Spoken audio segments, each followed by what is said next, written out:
Okay everyone, तो Marvel ने miss Marvel का ट्रेलर लॉन्च कर दिया है और इसके ओरिजिन के बारे में हम अपने पिछले वीडियो में बात कर चुके हैं। आज बात करते हैं कि आखिर टेरेजन मिस्ट से मिस मार्वल में पावर आई क्यों, आखिर उसमें ऐसा खास क्या था जो उसमें पावर आ गई। तो इसके लिए हमें थोड़ा पीछे जाना पड़ेगा और ये जानना पड़ेगा कि आखिर टेरेजन मिस्ट का क्या कनेक्शन है कुछ ह्यूमन से। तो टेरेजन मिस्ट आती है टेरेजन क्रिस्टल से, जो उन लोगों की पावर एक्टिवेट कर देता है जिनके अंदर इनह्यूमन जीन्स हैं। अब क्योंकि इनह्यूमन्स की बात हो रही है तो इनका ओरिजिन भी देखना ही पड़ेगा। तो मार्वल यूनिवर्स में करीब 50,000 BC पहले क्री और स्क्रल एम्पायर एक दूसरे से लड़ रहे थे। क्री एम्पायर ने अपना बेस यूरेनस पर बना लिया क्योंकि वो एक टैक्टिकल ऑप्शन था, बेहतरीन आउटपोस्ट थी लड़ाई के लिए। और क्योंकि उसने अपना बेस यूरेनस पर बनाया था तो उसने ये भी नोटिस किया कि पास के ही एक प्लैनेट अर्थ पर एक स्पीशीज़ रहती है, यानी ह्यूमंस की स्पीशीज़, जिनके जीन्स में म्यूटेशन का काफ़ी अच्छी पॉसिबिलिटी है। मतलब उनके जीन्स ऐसे हैं जिसको हम अगर म्यूटेट कर सकें तो हम अपने लिए सोल्जर बना सकते हैं। तो क्रीज ने यही किया।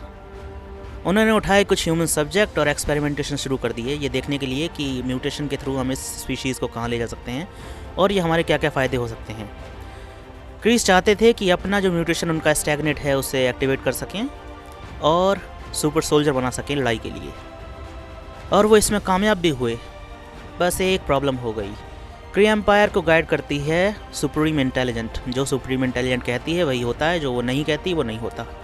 तो जब सुप्रीम इंटेलिजेंट को डेटा दिया गया कि हम अपने एक्सपेरिमेंट में कामयाब हो रहे हैं और जल्दी ही हम कुछ ऐसे सुपर सोल्जर बना लेंगे जो हमारी लड़ाई में काम आएंगे, तो सुप्रीम इंटेलिजेंट को एक विज़न आया, एक प्रॉफिटिक विज़न, जिसमें उन्हें दिखाई दिया कि इस एक्सपेरिमेंट से एक योद्धा निकलेगा जो सुप्रीम इंटेलिजेंट को ही ख़त्म कर देगा। अब ऐसी प्रोफेसी सुनने के बाद सुप्रीम इंटेलिजेंट ने अपने सोल्जर से कहा कि जाओ और एक्सपेरिमेंट को ख़त्म करो, जो एक्सपेरिमेंट कम कर रहे हैं उन लोगों को ख़त्म करो। अब जो ये इनह्यूमन एक्सपेरिमेंट था ये सिर्फ पृथ्वी पर नहीं चल रहा था, ये कई ढेर सारे प्लैनेट पर चल रहा था, करीब 100 से भी ज़्यादा प्लैनेट्स पर। तो जब सुप्रीम इंटेलिजेंट को पता चला कि इस एक्सपेरिमेंट से जो भी निकलेगा वो मुझे तबाह कर देगा, तो उसने ऑर्डर दिया कि जाओ उन 100 प्लैनेट्स को भी तबाह कर दो। लेकिन प्रॉब्लम ये हो गई कि जल्दबाजी में सुप्रीम इंटेलिजेंट ने डेटा जो था उन प्लैनेट्स का वो कलेक्ट करना छोड़ दिया। मतलब आधा डेटा उसके अंदर था, आधा नहीं था। इसलिए जब उन प्लैनेट्स की सफाई हुई तो उसमें से कुछ प्लैनेट्स बच गए, जिसमें से अर्थ भी एक था। तो अर्थ पे एक नई स्पीशीज़ का जन्म हो गया जिसको नाम मिला इनह्यूमन्स। अब इनह्यूमन्स उस टाइम जब बाकी के ह्यूमन्स केव में थे काफ़ी इवॉल्व हो गए और उन्होंने अपना बेस बना लिया मून पर, क्योंकि यहाँ पर जो इंसान थे वो तो उससे डरने लगे थे। तो ऑब्वियसली उन्होंने इन इंसानों से दूर रहने के लिए और अपनी सच्चाई छुपाने के लिए अपना बेस मून पर बना लिया। अब इनह्यूमन जीन्स अर्थ पर भी कुछ इंसानों में होते हैं। मतलब उनकी एंसेस्ट्री ऐसी है कि हो सकता है उनके किसी एंसेस्टर पर एक्सपेरिमेंट हुआ हो बहुत करोड़ों हज़ारों साल पहले, वेल एटलीस्ट 50,000 साल पहले सिर्फ। तो उनके अंदर वो जीन होता है, लेकिन वो जीन डोमिनेंट नहीं होता। मतलब वो बंद पड़ा रहता है, वो कोई काम नहीं करता, वो नॉर्मल रहता है जब तक कि वो इंडिविजुअल टेरेजन मिस्ट से एक्सपोज ना हो जाए। अगर वो इंडिविजुअल टेरेजन मिस्ट से एक्सपोज होता है तो फिर उसकी पावर्स जाग जाती हैं, और ये पावर कुछ भी हो सकती है।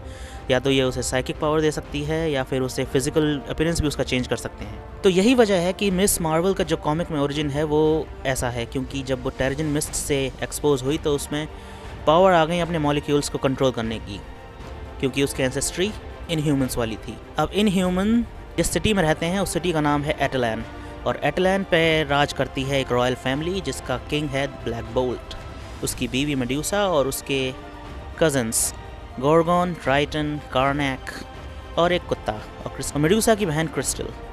अब इन सब की पावर का भी जिक्र कर लेते हैं। तो सबसे पहले हमारा king black bolt. Black bolt पर बहुत ही स्पेशल वॉइस है, बड़ी ही खतरनाक वॉइस बोलूँ तो ज़्यादा सही रहेगा। वो सिर्फ एक बार फूंक मारे या थोड़ी सी आवाज़ भी निकाले तो सिटीज़ की सिटी तबाह हो जाती हैं। इसलिए ब्लैक बोल्ट को द साइलेंट किंग भी कहते हैं, क्योंकि वो कभी कुछ नहीं बोलता सिवाय जब कुछ तबाह करना हो। उसके बाद है उसकी बीवी मेड्यूसा। मेड्यूसा पे पावर है अपने हेयर्स को कंट्रोल करने की। वो अपने हेयर्स को एक फिफ्थ अपेंडेजेस की तरह कंट्रोल कर सकती है और जो चाहे वो कर सकती है उनसे। उन्हें मेंटली कंट्रोल करके लोगों से लड़ सकती है और उसके बाल स्टील जितने मजबूत हैं। उसके बाद है ट्राइटन। अब ट्राइटन जब टेरेजन मिस्ट से एक्सपोज हुआ तो उसका पूरा फिजिकल अपीयरेंस ही चेंज हो गया। उसके अंदर एक फ़िश की जैसी एबिलिटीज़ आ गई। वो पानी में हाई प्रेशर झेलने लगा, उसमें सुपर स्ट्रेंथ आ गई, पानी में सांस लेने लगा। मतलब मछली और इंसान का मिला जुला रूप बन गया ट्राइटन। अब इस तरह का अपीयरेंस देख के उसका परिवार डर गया और उन्होंने अपने दूसरे बेटे कार्नैक से कहा कि प्लीज़ प्लीज़ प्लीज़ तुम टेरेजन मिस्ट से खुद को एक्सपोज मत करो, हम नहीं चाहते कि तुम्हारा अपीयरेंस भी अपने बड़े भाई के जैसा हो जाए। कार्नैक ने मान लिया और वो चला गया मार्शल आर्ट सीखने। कार्नैक ने मार्शल आर्ट सीखी और उसके साथ कुछ अजीब सी टेक्निक्स भी सीखी। अब कार्नैक की जो पावर है वो बड़ी स्पेशल है, वो है कि वो किसी भी इंसान में, किसी भी चीज़ में या किसी भी प्लान में वीकनेस ढूंढ सकता है। कार्नैक कभी भी टेराजिन मिस्ट से एक्सपोज नहीं हुआ, तो उसकी जो पावर है उसने वो खुद ही सीखी है, जो कि प्रीटी कूल है। उसके बाद है मेडुसा की छोटी बहन क्रिस्टल।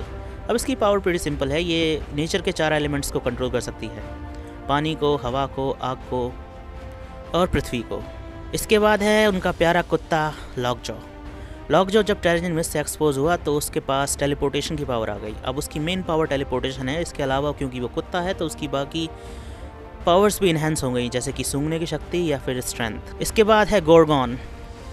गोर्गॉन जब टेराजिन मिस्ट से एक्सपोज हुआ तो उसके नीचे का हिस्सा यानी कमर से नीचे का हिस्सा एक गाय के जैसे पैरों में बदल गया। मतलब उसके नीचे के पैर गाय के जैसे हैं, जिसकी वजह से वो बहुत ही खतरनाक शॉक वेव क्रिएट कर सकता है और चीज़ों को तबाह कर सकता है। मतलब उसके नीचे का हिस्सा बहुत ज़्यादा मजबूत है, ऊपर से उसका बैलेंस भी बहुत अच्छा है। इसके बाद है ब्लैक बोल्ट का भाई मैक्सिमस।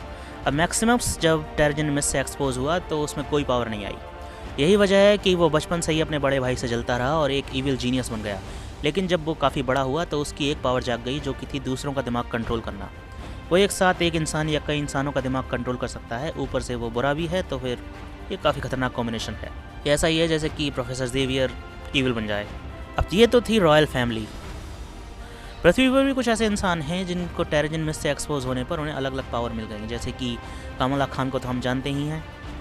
हालांकि जो सीरीज़ नहीं आ रही है उसमें उसकी पावर टेराजिन मिस्ट वाली कम और किसी ब्रेसलेट से दी हुई स्पेशल पावर ज़्यादा लग रही है, विच कुड बी गुड।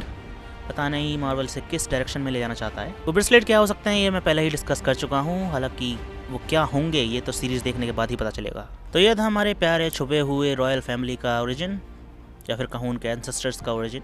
तो मिलते हैं अपने अगले वीडियो में, तब तक take care and bye bye.